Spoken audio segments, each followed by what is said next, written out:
This is not TV, you know. And I wanted so this word sobet, it's not. It's Turkish. Yeah. So it means conversation, but in the Sufi language, it's a very deep listening, spiritual conversation where you're listening to the words and the questions within yourself and where they resonate. And so, and I was saying in other traditions they might have darshan and satsang and all these things. So, so last night we had a formal TV-like interview. And so tonight isn't that at all. I tried to get the chairs close so that it wasn't like, you know, I'm on stage or Philip's on stage. So I'm going to start a conversation, and then I want to open it up that the conversation can continue with all of us. Because I have some specific questions I want to ask, and I'm just, you know, feel entitled to ask them first. So I'd like to welcome everyone to our home, and thank you, Philip, for being willing to have a conversation with me and each other. And there's something about conversation which you really don't know where it's going to go. It's the beauty of it. It is the beauty of it. And so just to give a frame for people who this is their first exposure to this, there's a long story and a short story, and the very shortest story is Terry Leonard here. Met Philip in Toronto as a result of the Sun magazine article. Simultaneously, we found the Sun magazine article and we started studying it and had a 6-week class on it. And next thing you know, here's Philip, you know, in my living room. So I'm so excited about this. That being said, we had how many hours? 10 hours over the weekend of really working with these ideas, you know, the physically embodying them. So I actually thought it would make more sense before we do anything to let everyone have a taste, an experiential taste of what we're talking about. So I'm going to ask you to do that. The elevator exercise. Absolutely. It's I call it the core of my work. Can I give a little of the theoretical background? Sure. Because what people in trying to understand our story as humans kind of leave out of the equation is the body. And when you look at the body, all these aspects of our human history make sense in a way they don't otherwise. And one of the things that happens in terms of the body is our center of thinking. We used to experience our thinking in the belly. And that seems bizarre to us today because, of course, you can't because the brain's in the head, but that's another story. And what happened is, with the Neolithic Revolution, as we began to take control of the world around us, that center began to migrate up, and our allegiance turned from the goddess of the earth to the gods in the sky. By Homer's day, it was halfway. So Homer uses this word phrene over and over, P-H-R-E-N, which turns up in English in words like phrenology. Phrene in the classical Greek meant mind, and it meant diaphragm. They experienced their thinking here, and that it's preserved in certain, like Richmond Lattimore's translations of the Iliad, has phrases like, the mind within my breast understands your words, that sort of thing. And then by the time Plato's dialogue Timaeus came along, it's very clear from the explanation that he gives as to how humans were made.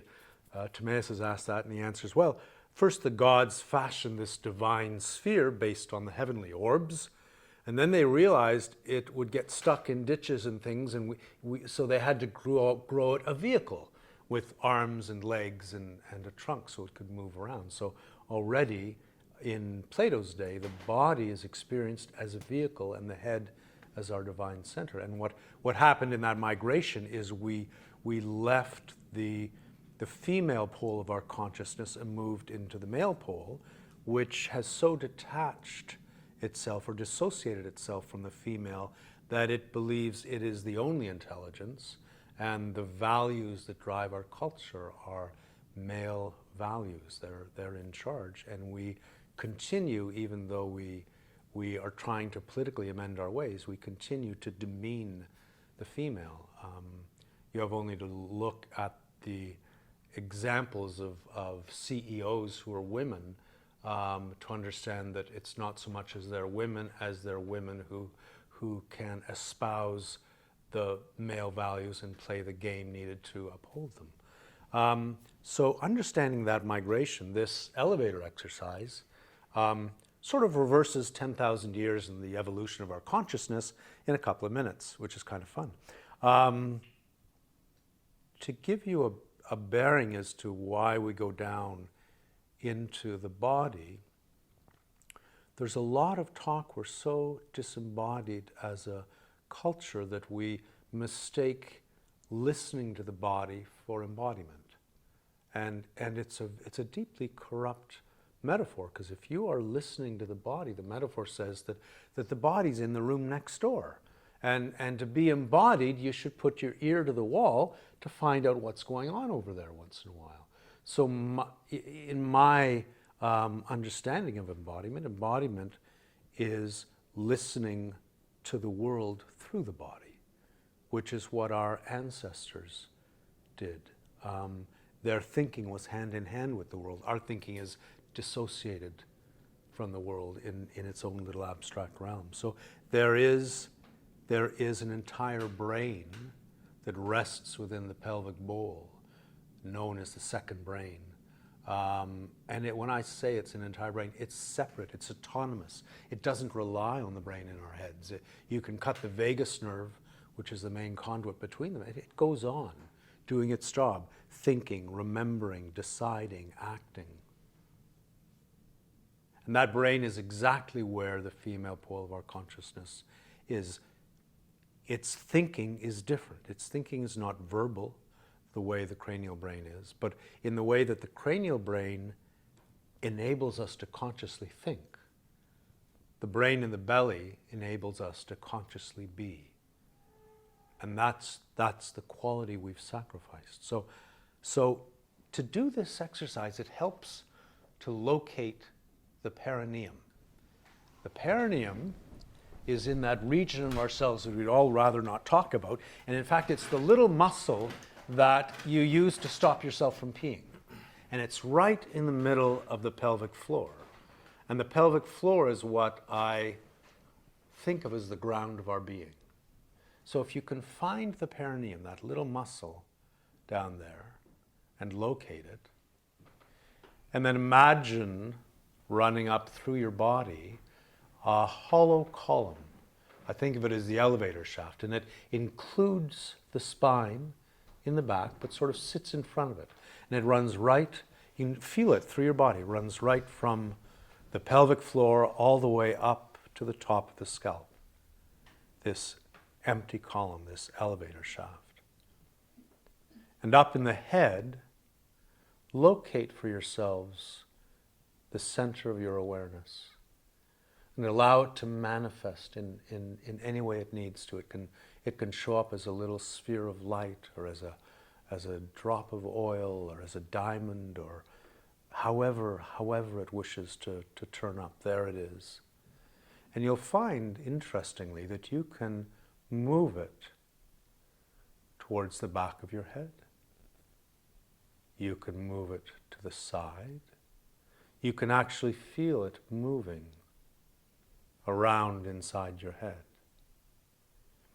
And if you locate that center of your awareness right at the top of the elevator shaft, you can begin to move it down the shaft. And it's not a matter of having a picture of it happening. You can actually feel it the way I imagine sometimes the way a pearl drops through a vat of olive oil, that it slides down through the body.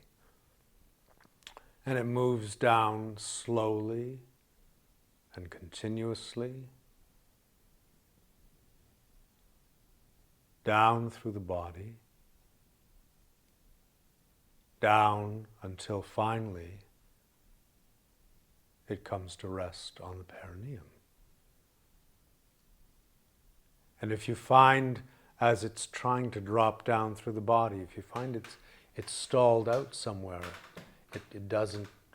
it's not quite able to move any further, understand that for yourself not as a failing, but as a gift. Because you've encountered a little shadow, a little block in your body that you might not otherwise have been aware of, something that hasn't coalesced into the whole.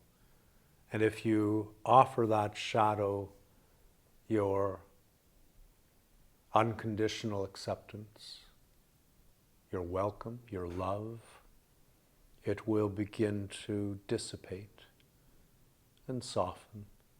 And at some point, that elevator, that center of your awareness, will be able to resume its descent, sliding down through the body until it comes to rest on the perineum. And the last little inch or two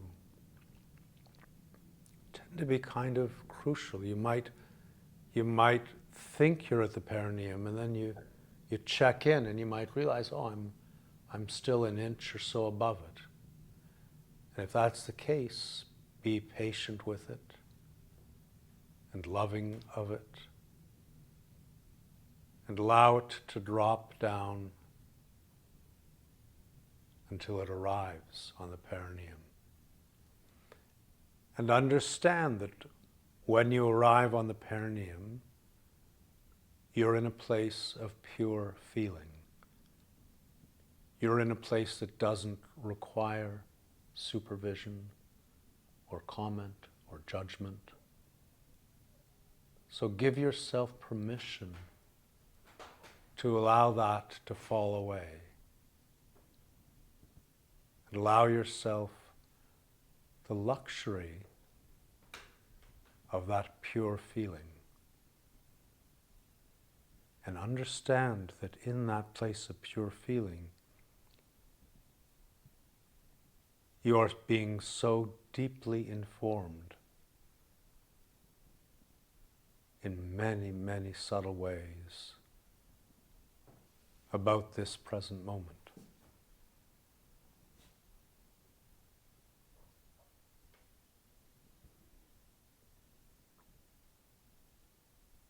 And that is the elevator shaft.